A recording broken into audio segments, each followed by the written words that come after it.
Hello and welcome. I am Pranay Upadhyay and you are watching World Today. We are starting off this bulletin with a breaking news because India has reacted to President Donald Trump's 25% tariff announcement. Government of India is studying implications of tariff announced by President Donald Trump and government to take steps to secure national interest. This is what the government of India has said in a statement issued by the Commerce Ministry.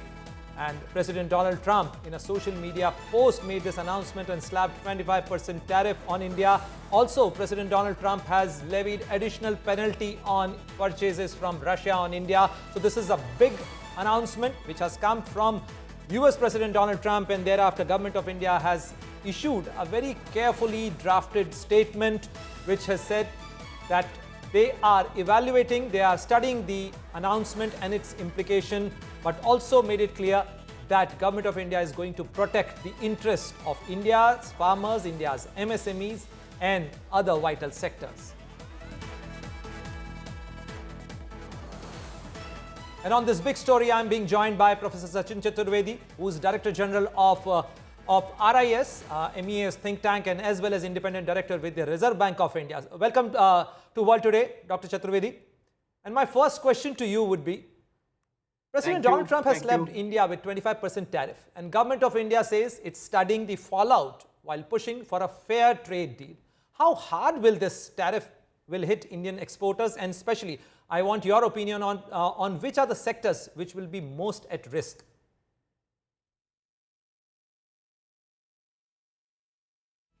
Studied in terms of what the implications are, how we view them, what are the sectors that would have absorptive capacity of enhanced tariff, what are the implications in terms of market share and also our competitiveness. It would also be determined, don't forget, vis-a-vis other countries which are also facing tariffs in similar enhanced zone.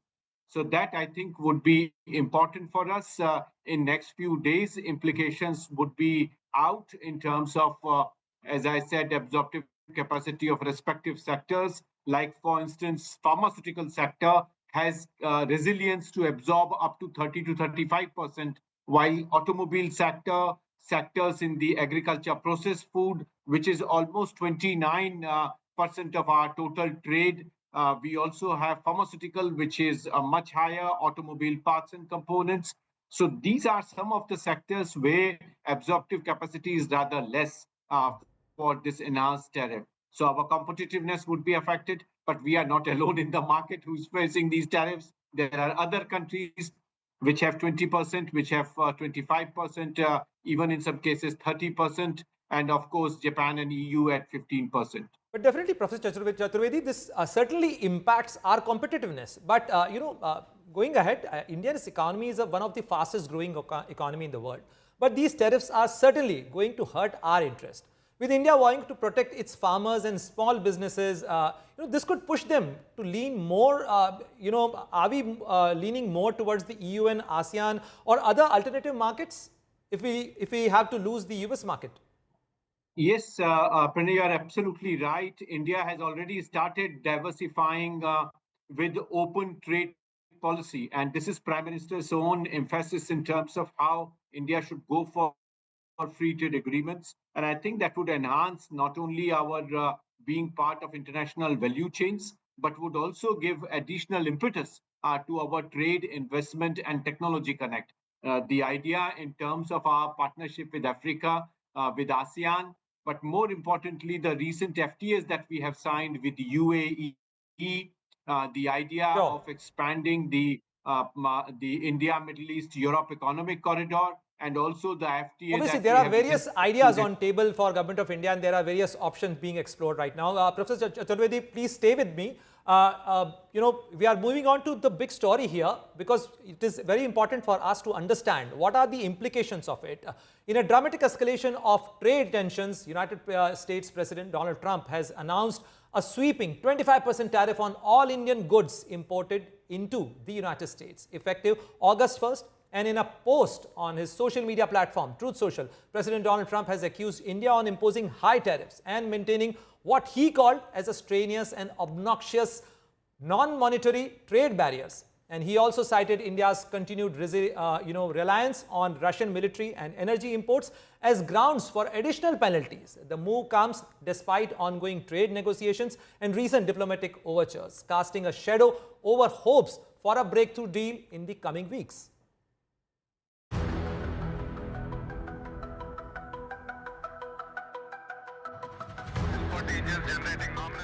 The irony could not have been more stark. Even as the space agencies of India and the US were celebrating the success of a major joint mission, the US president was declaring a trade war on India.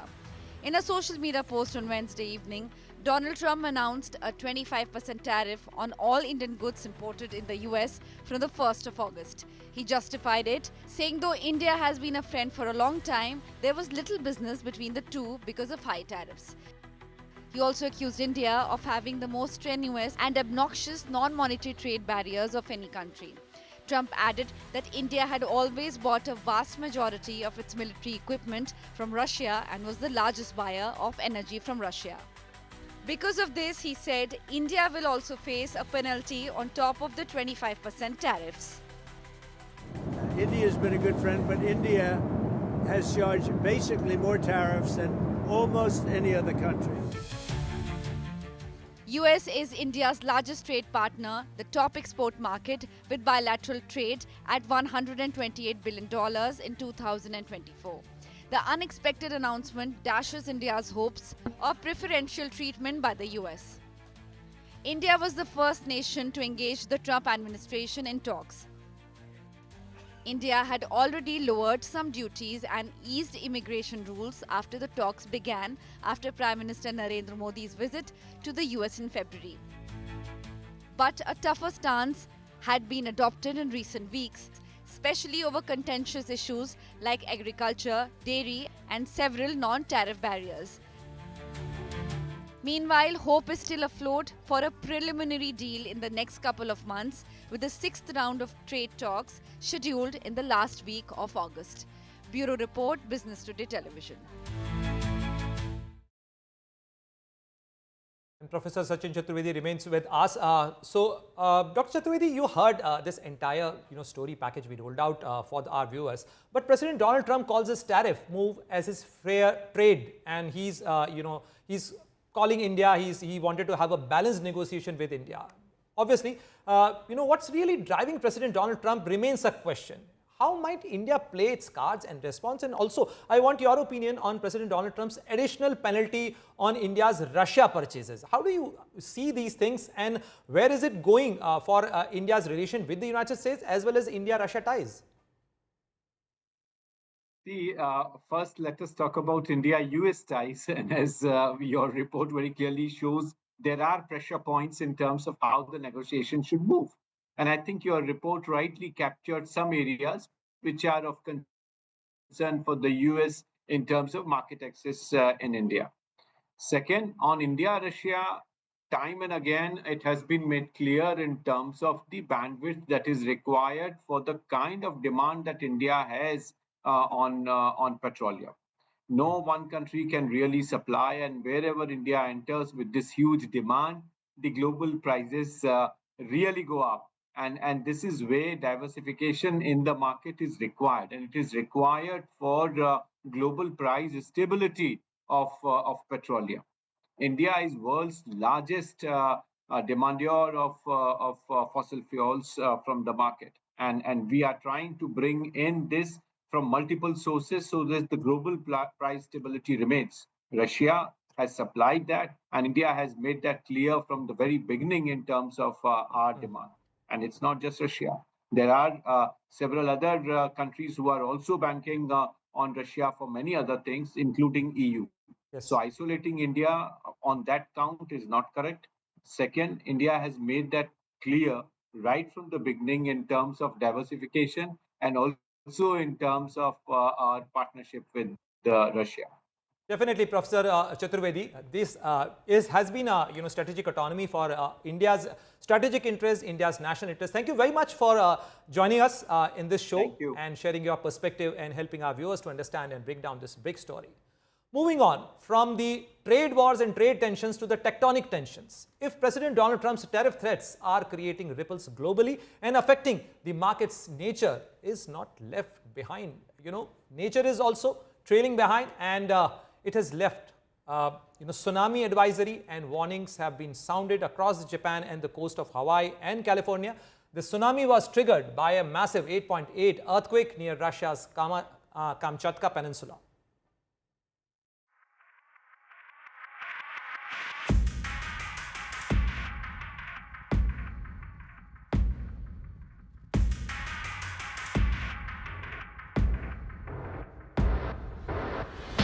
Climate change has wreaked havoc across the globe. From flash floods to heat wave to wildfires and tsunami. The world is suffering the wrath that nature has unleashed. The most recent being the tsunami alerts ringing across Japan's Pacific coast, where more than 2 million people have been ordered to evacuate. All this triggered by the massive 8.8 earthquake that had hit near Russia's Kamchatka peninsula. This is considered one of the most powerful. According to the Pacific Tsunami Warning Center, a major tsunami is not expected to strike the US state of Hawaii. In Hawaii, waves of up to 5.5 feet impacted the islands before the Pacific Tsunami Warning Center reduced its warning level for the state. No major tsunami was expected. The Pacific Tsunami Warning Center has downgraded the forecast from a tsunami warning to a tsunami advisory. The PTWC continues to monitor for more data to update its forecast and for an all clear that they may issue later on. A tsunami advisory means that the potential for strong currents or dangerous waves are expected or occurring for those in or near the water. There may be flooding of beach or harbor areas. Those who have evacuated may safely return home based on county assessments and directives. According to Japan's weather agency, a tsunami wave of 4.3 feet has reached the northern Iwate prefecture. People sought higher ground after the warning.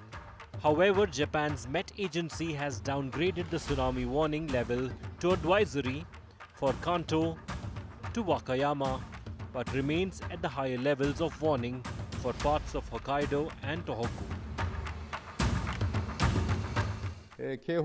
For citizens in the areas included in the tsunami warning, please evacuate to a safe place immediately, such as designated evacuation buildings and hills. We are receiving reports and currently monitoring for any details of damage or casualties. Meanwhile, workers had evacuated the stricken Fukushima nuclear power plant. The plant was the site of a meltdown following the March 11, 2011 earthquake, when more than 15,000 people died after a 9.0 magnitude tremor triggered a massive tsunami that tore through the plant and caused a radioactive disaster. Drone footage showed tsunami waves flooding a Russian coastal town following the earthquake. Regional officials and Russia's emergency ministry said tsunami waves struck parts of Kamchatka, partially flooding the port and a fish processing plant. In life-threatening situations where buildings have been damaged, we will provide temporary shelters in the shortest possible time because safety is our main priority. We live in a region with the threat of seismic activity and danger, and this is not the first experience for us. I am calling on everyone to stay calm and not to panic. Please only trust official information. All services are working at the highest level, and in case of discovery of widespread damage to buildings and other high-risk factors, please contact hotlines and emergency hotlines. But experts say this will not cause mass devastation. The Ring of Fire is a horseshoe-shaped geological zone along the edges of the Pacific Ocean. It is prone to earthquakes and tsunamis because it lies at the boundaries of multiple tectonic plates, including the massive Pacific Plate and several surrounding smaller plates. Been a significant earthquake happening on the Kamchatka peninsula of Russia. That's the sort of part of Russia north of China that extends into the Pacific Sea. And this is on what we call the Pacific Ring of Fire. It's not huge. It's not one that's going to cause mass devastation, but it will cause coastal flooding and it will cause damage. And it does put lives at risk if people don't move to high ground. And that's the key message. Once you hear the warnings, the Pacific is very good at tracking tsunamis. Meanwhile, in Beijing, drone footage showed a broken bridge, uprooted trees, and houses covered in mud in Miu district after the Qingxi River overflowed following intense rainfall. Extreme weather has killed at least 30 people in Beijing, forcing the relocation of more than 80,000 people. Shanghai has relocated more than 280,000 people, halted ferry services and hundreds of flights, and imposed speed limits on roads and railways as a tropical storm whipped eastern China with gales and heavy rain. In another nature's fury, 150 member of the Spanish military emergency unit tried to bring a wildfire in the Cáceres region under control. According to local media, over 200 residents in the Las Herdes area were evacuated. With Mahashweta Talala, Bureau Report, India Today. From natural calamity and disaster, let's move on and talk about human disaster. The humanitarian crisis in Gaza has worsened over the days. After France, now the United Kingdom has announced to recognize Palestinian state in September, unless the Israeli government takes substantive steps to end the appalling situation in Gaza. Here is a report.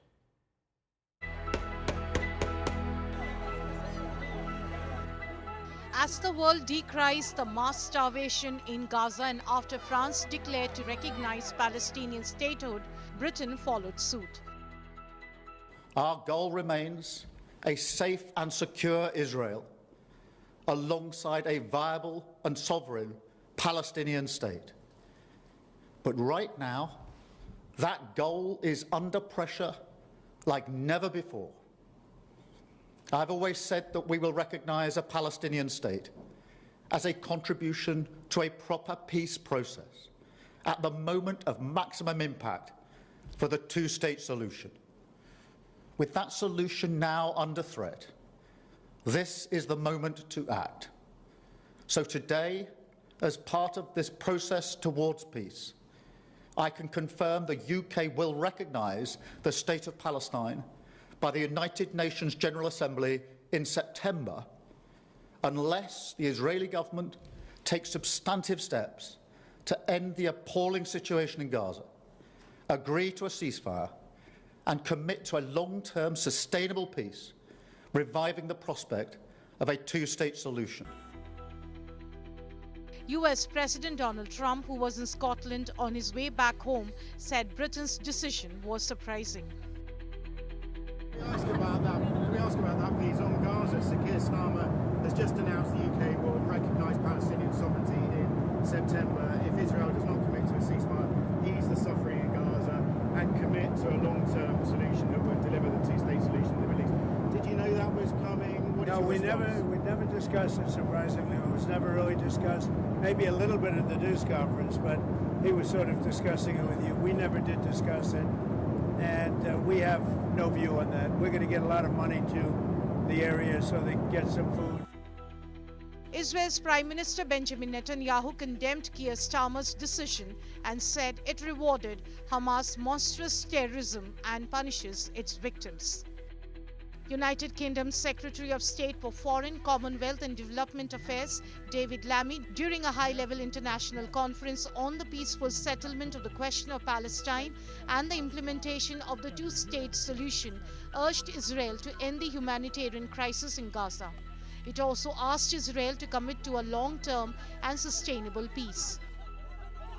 We will do this unless the Israeli government acts to end the appalling situation in Gaza, ends its military campaign, and commits to a long, sustainable peace based on a two-state solution. Echoing its allies' condemnation of UK's decision of Palestinian statehood, the US State Department said the UN conference on a two-state solution will embolden Hamas. The UN is serving as host to an unproductive and ill-timed conference on the so-called two-state solution in New York City.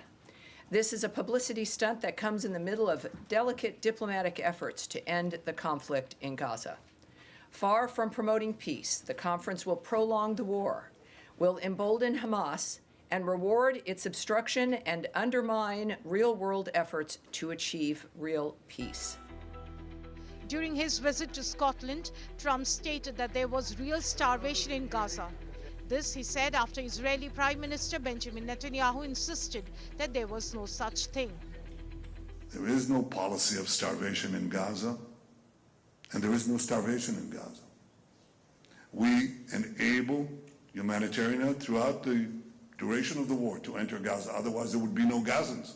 We're going to be getting some good, strong food. We can save a lot of people. I mean, some of those kids that's real starvation stuff. I see it. And you can't fake that. He also said the US will set up food centers in Gaza, though he blamed Hamas for stealing the food. He, however, suggested that Israel will run these food distribution centers. As voices grow against Israel's inhuman treatment and aid blockade, Israel has taken steps to ease aid access to Gazans. The Jordanian armed forces carried out their third round of airdrops to deliver humanitarian and relief aid into Gaza. This is the third airdrop in 3 days, consisting of food supplies, canned goods, and baby formulas, along with canned sugar and rice. The United Nations World Food Programme could officially declare a famine in the Gaza Strip unless conditions drastically improve. Enough with this humiliation. Just go back to the first old way so that we take with dignity. This parcel comes to us and it's not even worth us running after it and dying. Fall on the people's tents, their homes, people fighting each other, holding knives. It is not worth it. If it was worth it, we would ask you to, yes, drop. But no, we are totally against this. I'm talking on behalf of myself and the entire Gaza Strip. The Nasser's Hospital Child Malnutrition Ward is one of only 4 centers left in Gaza able to treat the most dangerously hungry children. Though Israeli officials claim that most of the death is not due to starvation but pre-existing illness, the hospital says that the malnourished children don't have any pre-existing health issues. Mahashweta Lala, Bureau Report, India Today. Moving on further, now let's talk about yet another controversy being bothering President Donald Trump and his administration. In yet another twist in the Trump-Epstein saga, a new revelation has surfaced. US President Donald Trump has said that he fell out with the sex offender Jeffrey Epstein after Epstein stole young women from his Mar-a-Lago beach club spa. On his return from Scotland, President Donald Trump made the remark as he faced more questions on Epstein. This also comes at a time when Epstein co-conspirator Ghislaine Maxwell has expressed her willingness to testify before the Congress. As clamor for disclosing more facts about the Epstein case grows, a House of Representatives committee subpoenaed Maxwell to testify on August 11. Maxwell is serving 20 years prison sentence. The Trump administration has been trying to counter repeated questions on President's relation with Epstein. Pressure has been growing for the release of Epstein files and the client list, which, according to a memo released by the Department of Justice and FBI, does not exist. But this is in contrast to the claims made by the US Attorney General Pam Bondi, who earlier during an interview said that the client list was sitting on the desk. Ran stories about the time you threw him out of mar-a-lago. Can you settle that? What was it about? What caused the breach with him? That's such old history. Very easy to explain, but I don't want to waste your time by explaining it. But for years, I wouldn't talk to Jeffrey Epstein. I wouldn't talk because he did something that was inappropriate. He hired help. And I said, don't ever do that again. He stole people that worked for me. I said, don't ever do that again. He did it again. And I threw him out of the place, persona non grata. I threw them out, and that was it. I'm glad I did, if you want to know the truth. Mr. President. Before I take your leave, let's see what else is making news across the globe in World at a Glance.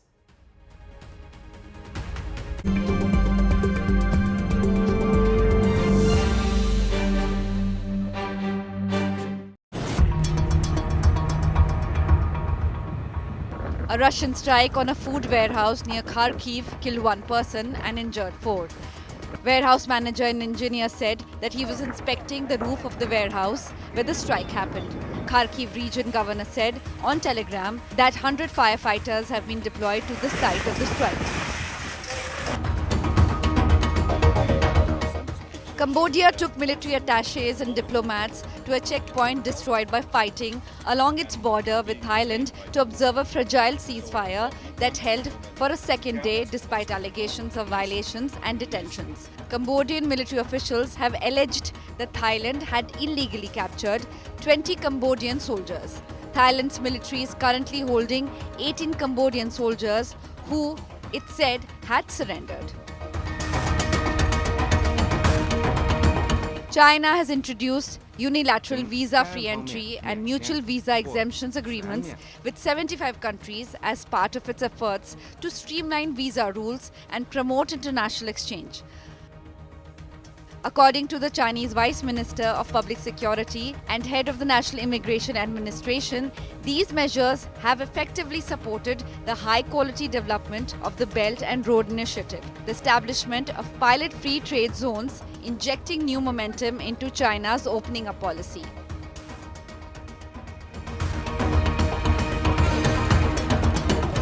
Music manager Sharon Osbourne laid flowers in honor of her late husband Ozzy Osbourne during the funeral cortege in the Black Sabbath frontman's home city of Birmingham. Sharon Osbourne was accompanied by her children Kelly, Jack and Amy, and Ozzy's children from his previous marriage, Jessica and Louis. The family was visibly emotional as she laid the floral tribute at a bench and bridge named after Black Sabbath before raising a peace sign to the crowd of chanting fans. Known to fans as the Prince of the Darkness and the Godfather of heavy metal, Osbourne died on July 22nd at the age of 76.